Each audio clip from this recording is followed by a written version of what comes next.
गणेशोत्सवाचं बदलतं स्वरूप आणि त्याबद्दल असलेली अनेकांची नाराजी गेल्या काही वर्षांमध्ये याबाबतच्या चर्चा तुम्हीही ऐकल्या असतील. सार्वजनिक गणेशोत्सवांचं अतिभव्य स्वरूप, त्यातले कार्यक्रम आणि विशेष म्हणजे त्या कार्यक्रमांमध्ये येणारे आवाज यावर अनेक जण आक्षेप घेत आहेत. कधी कधी तुम्हीही घेतला असाल.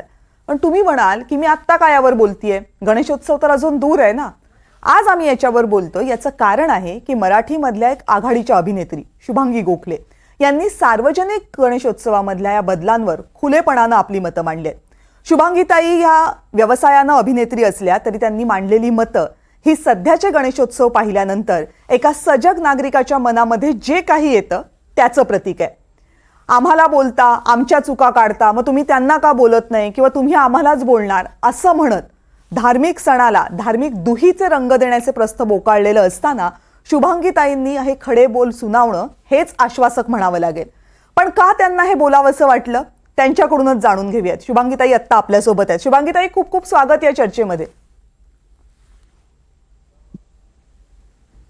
नमस्कार. नमस्कार. कालपासून आम्ही सोशल मीडियावर तुम्ही जे काही बोलला, जी मतं मांडली त्याच्याबद्दल ते तर ऐकतोय आणि त्याच्यावर येणाऱ्या प्रतिक्रिया सुद्धा पाहतोय. मला सुरुवातीला तर पहिलं हे सांगा की इतकी तीव्र प्रतिक्रिया नोंदवण्याची गरज तुम्हाला का वाटली? म्हणजे हा त्रास कुठल्या टोकापर्यंत पोहोचलाय हे मला आता दिसतंय.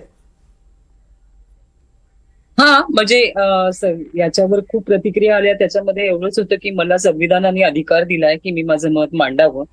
त्यामुळे मी हे मत मांडलं आणि त्याच्यामध्ये हा वैयक्तिक अनुभव आहे आणि हा 1 वर्षाचा नाही, 2 वर्षाचा नाही, अनेक वर्षांचा आहे. म्हणजे मी लहानाची मोठी झाले तेव्हा मी स्थित्यंतर पाहिलंय आणि हे आता हळूहळू घातक स्वरूप घेत आहे. म्हटल्यावर मला कोणीतरी जर खोदून विचारलं की तुम्हाला गणेशोत्सवाबद्दल काय वाटतं, तर मला गणपती हे माझं फार लाडकं दैवत आहे. पण गणेशोत्सव जो ज्या प्रकारे आता साजरा केला जातो त्याला माझा आक्षेप आहे. असं मला हे अनेक वर्षाच्या नंतर मला कोणीतरी विचारल्यावर माझं हे मी मत व्यक्त केलं. मत हे आधी पण होतं आणि नंतरही राहतं. पण का म्हणजे तुमचे स्वतःचे अनुभव काय आहेत या बाबतीतले? म्हणजे पुण्यामधलेच आहेत की मुंबईमधले पण आहेत? काय अनुभव आहेत तुमचे वेगवेगळ्या शहरातले? कारण डेफिनेटली तुम्ही वेगवेगळ्या शहरात या सणानिमित्त फिरत असणार. हो, नाही, माझं लहानपण काही पुण्या मुंबईत गेलं नाही. तर तिथे साधारणपणे विदर्भ, मराठवाडा अशा ठिकाणी मी राहिले. तर तिथे अजिबातच गणपतीचं एवढं असं काही नव्हतं. म्हणजे एवढे गणपती, सार्वजनिक गणपती असेल एखादा, 2-3 कॉलनी सोडून एखादा असेल. आणि तिथेही मनोरंजनाचे खेळ व्हायचे किंवा सीन सिनरी म्हणायचे तशा गोष्टी होत्या. काही स्पर्धा असायच्या, आम्ही पण भाग घेतलाय त्या स्पर्धांमधनं. पण त्याचं स्वरूप एक साधं होतं. म्हणजे आणि एक साधेपणा होता त्या गोष्टीमध्ये. पुण्या मुंबईचं आकर्षण होतं की पुण्याचे गणपती, मानाचे गणपती, मग लक्ष्मी रोडवरची मिरवणूक ती पण मी पाहिलेली आहे. म्हणजे लक्ष्मी रोडवर एका मैत्रिणीच्या घरी जाऊन तिच्या गॅलरीतून रात्रभर बघितलेली आहे. पण त्यालाही आता मला वाटतं 20-25 वर्ष झाली. तर तोही एक छान, म्हणजे छान होतं की ढोल ताशे, मग लेझिमचं पथक असतं आणि ते फार सुंदर होती ती. आणि नंतर मुंबईमध्ये पण जे मानाचे गणपती आहेत त्यांचं दर्शन वगैरे घेतलं. पण त्यांना नंतर आता गेल्या 15-20 वर्षामध्ये मी रस्त्याने चालताना मला 10-12 मंडळाला दिसत आहेत.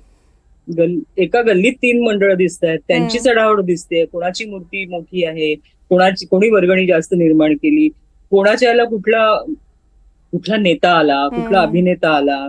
आधी काय एवढं नव्हतं मला असं वाटतं. म्हणजे मला असं वाटतं की लालबागच्या राजाला कुठेतरी जितेंद्र जायचे, मी लहान होते तेव्हा, त्याचं कौतुक होतं. कारण की ते तिथे जायचे कारण तिथे ते मोठे झाले म्हणून. तेवढं ठीक आहे ना. पण आता सगळीकडे एक स्पर्धात्मक असं काहीतरी झालंय. आणि मुख्य म्हणजे त्याच्या आगे जे चालणारे विचित्र कृत्य आहेत. कारण की सरळ चरस, गांजा, दारूचे अड्डे, पत्त्यांचे डाव हे मी माझ्या डोळ्यांनी पाहिले. त्यामुळे त्याच्यामध्ये हे म्हणणारच नाही कोणी म्हटलं की हे नाही होत असं. तर ह्याच्या प्रतिक्रिया मला आल्या की असं सगळीकडेच होत नाही. मान्य आहे मला, काही ठिकाणी नाही होत, पण अजिबात होत नाही असं म्हणण्याला काही जागा नाही. याच्यातनं सगळ्यांचे एक तक्रार असते आणि एस्पेशली शहरांमध्ये, मुंबई आणि पुण्यामध्ये, की आवाजाचं जे स्वरूप झालं, म्हणजे हे सण इतके गोंगाटाचे झालेले आहेत की ते असह्य होण्याच्या पातळीवर आता येऊन पोहोचलेले आहे. आणि म्हणूनच तुमची प्रतिक्रिया मला फार बोलकी वाटली जेव्हा तुम्ही यावर खुलेपणानं बोललात. तर तेच माझा मुद्दा तोच आहे की मागच्या वर्षी म्हणजे इतके वर्षासह माझ्या मागच्या पिढीने थोडंसं सहन केलं की हो सगळ्यांना एकत्र येण्याचं कारण की त्यांनी स्वातंत्र्यपूर्व काळ पण बरोबर. पाहिला, स्वातंत्र्योत्तर काळ पण पाहिला माझ्या आधीच्या पिढीने. हम्म. पण आमच्या पिढीने आता हे असंच असतं असं म्हणून टाळून टाकलं. पुढच्या पिढीसाठी पुढची पिढी आपल्याला बहिरी करायची आहे का? मुख्य म्हणजे मागच्या वर्षी 3-4 घटना अशा घडल्या की डीजेच्या आवाजामुळे त्या डेसिबल्समुळे मृत्यू झालेले आहेत. मृत्यू झालेले आहेत. तर त्या एका छोट्या गावाने असा निर्णय घेतला की आमच्या गावात पुढच्या वर्षीपासून डीजे नसणार. हो. म्हणजे छोट्या त्या गावातली मंडळी सुबुद्ध आहेत. आपण का शहरातली माणसं हा सगळा गोंधळ करतोय असं मला वाटतं. आणि दुसरा आवाजाचा मुद्दा हाच आहे की 24 तास गाणी लावणं आणि तीही अश्लील गाणी आणि आयटम सॉंग्स, हा कुठला भक्त म्हणायचा? किंवा आरती सुद्धा, माझं म्हणणं आरती सुद्धा 24 तास मंडपामध्ये मोठ्या आवाजात आरत्या लावणं, मग सकाळ संध्याकाळची तुमची जी आरती आहे त्यातला भाव कुठे आहे? मग तो भाव राहत नाही ना. तर मला असं वाटतं की माझा त्याला विरोध आहे की हे ध्वनी प्रदूषण पूर्ण बंद केलं पाहिजे. पण काल तुमची ही प्रतिक्रिया समोर आली, तर याच्या अगोदर तुम्ही कुठल्या व्यासपीठावर ही प्रतिक्रिया मांडली होती का? काय लोकांचा रिस्पॉन्स होता त्याच्यावर? कसं रिॲक्ट झाले लोक? नाही अगं, अगदीच साधं गोष्ट आहे. मला माहितीये की ही चांगलीही गोष्ट झाली की पुढे आला हा मुद्दा. पण एका वेगळ्याच प्रसंगी ही मुलाखत घेताना तुम्हाला गणेशोत्सवाबद्दल काय वाटतं, तुमचा काय अनुभव आहे, असं खोदून विचारल्यानंतर मी म्हणते की माझ्या भावविश्वात गणेशोत्सव असं नाहीये. आणि आहे तो कोकणातला गणपती मी जो पाहिलाय तो फार सुंदर असतो, साधा असतो, प्रत्येक घरोघरी गणपती असतात. तर त्यावर पुन्हा पुन्हा खोदून विचारल्यावर हे माझं विधान निघालं की हे बंद व्हायला पाहिजे, कारण की हे स्वरूप मला आवडत नाही. तर त्यामुळे तो मुलाखतीचा एक भाग कुठून तरी कोणीतरी उचलला. आता आपण याच्यावर कंट्रोल करू शकत नाही. मग त्याच्यावर खूप प्रतिक्रिया, धमक्या, फोन की तुला महाराष्ट्रातनं बाहेर काढून टाकू, आई बहिणीवरनं शिव्या. तर मी मानते की मग ते भक्त नाही आहेत. त्यांना जो मला आई बहिणीवरनं खूप घाणेरडा श्लाघ्य, म्हणजे मी फोटो काढून ठेवलेत आणि योग्य ती कारवाई मी सायबर सेलकडनं करणारच आहे, कारण की एवढं मी सहन करू शकत नाही. हे माझं मत आहे. कमाल वाटते, म्हणजे आपण एखाद्या विषयावर आपलं मत, म्हणजे बाकी कुणाला घाबरू नये. ट्रोल करणाऱ्यांनी किमान गणपतीला तरी घाबरावं इतकी भाबडी अपेक्षा आपण आपली ठेवू शकतो फक्त. पण अर्थात ते तसं काही होणार नाही हेही आपल्याला माहिती आहे. पण ताई, तुम्हाला असं वाटतं का की सोशल मीडिया किंवा समाज माध्यमं जी आपण वापरतो त्याचा एकीकडे आपल्या हातामध्ये होत असलेला जास्तीत जास्त वावर, त्याचा पसारा वाढत जाणं, आणि दुसरीकडे हे सगळे समाजातले बदल घडणं जे आता आपण म्हणतो ते खरंच निगेटिव्ह बदल आहेत, तर त्याचं काही खरंच संबंध आहे काय सोशल मीडियाचा आणि याचा? तुम्हाला वाटतं असं? नाही, सोशल मीडिया हे एक दुधारी हत्यार आहे. त्यामुळे त्याचा चांगला वापर होऊ शकतो. काय आणीबाणीची परिस्थिती आली तर राज्यामध्ये आपल्याला सगळ्यांना अलर्ट करता येतं, किंवा अशासाठी आहे, इन्फॉर्मेशनसाठी खूप चांगली गोष्ट आहे. पण आता कसं आहे की प्रत्येक जण, आता माझी 4 वाक्य जी काय छापून आली त्याच्यावर दाबली बटणं की मांडलं काहीतरी असं म्हणून त्यांनी की ही या म्हातारीला काम मिळत नाहीये म्हणून ही बोलतेय.